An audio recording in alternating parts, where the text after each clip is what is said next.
बिल्कुल सही प्रश्न है और इसका उत्तर भी सही तरीके से आना चाहिए कि जैसे सबसे बड़ी बात ये होती है कि चाहे कोई भी सरकार आती है, कार्य करने का तरीका एक सुनिश्चित करती है। कोई ऑफेंसिव तरीका अपनाता है, यानी कोई आक्रामक तरीके से आगे बढ़ता है, अपनी सुनियोजित रणनीति अपनाता है, और कोई सरकार आती है तो वो सुरक्षात्मक तरीके से अपनाता है। सबकी रणनीति, कोई भी युद्ध का इतिहास उठा करके देख लीजिए, जिनको इंसर्जेंट से या विप्लवी ताकतों से मुकाबला करना होता है वो इन दोनों में से एक ही विधि के तहत ही चलते हैं।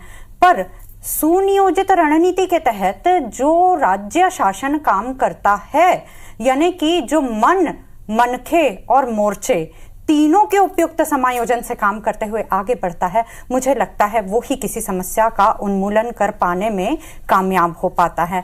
लेकिन एक कैसी विडंबना हम पिछले दिनों से देख रहे हैं कि एक ऑपरेशन होता है उस क्षेत्र में, सुरक्षा बल के जवान पुष्ट मनोबल के साथ में वहां पे एक ऑपरेशन करने जाते हैं, उनको कॉर्डन करना होता है एरिया को।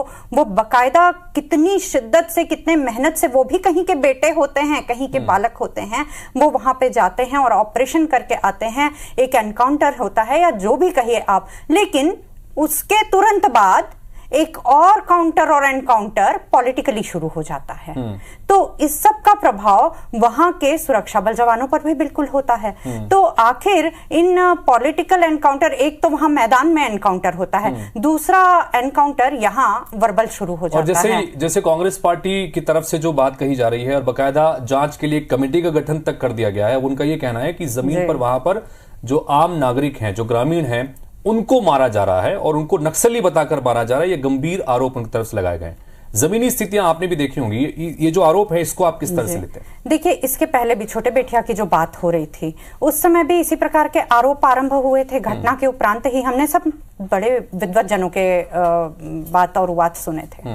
लेकिन उस समय भी जब मैं क्षेत्र में जाकर के देख के आती हूं तो 2 दिनों के बाद ही माओवादी एक लिस्ट जारी करते हैं और उनके पद समेत माओवादियों का, पूरे 29 माओवादियों का घोषणा करते हैं कि ये SLR या ये धारी, ये अमुक्त आयुधधारी जो माओवादी थे, ये इस पद में थे करके।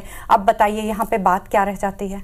इस प्रश्न का बिल्कुल निराधार और निर्मूल साबित हो जाता है। उसी प्रकार से पिड़िया की घटना, यदि कोई आमजन मारा गया है तो वाकई में हम सबकी संवेदना, चाहे वो कोई भी पार्टी का व्यक्ति हो, सबकी संवेदना होती है। लेकिन अभी हम केवल आरोप प्रत्यारोप के भंवर में इतने उलझ जाते हैं, हम ये नहीं देखते कि माओवादियों से ज्यादा वहां पे माओवादियों के जो समर्थक, उन्होंने एक सहयोगी चैनल जो प्राइमरी कोर के तौर पे माओवादी इस्तेमाल करते हैं, ताकि अंदर वाले कोर के माओवादियों को हताहत होने से बजाय एक आम जनता पे गोली पड़ जाती है। चलिए, तो मुझे समय की थोड़ी सी पाबंदी मेरे पास में रहेगी। मुझे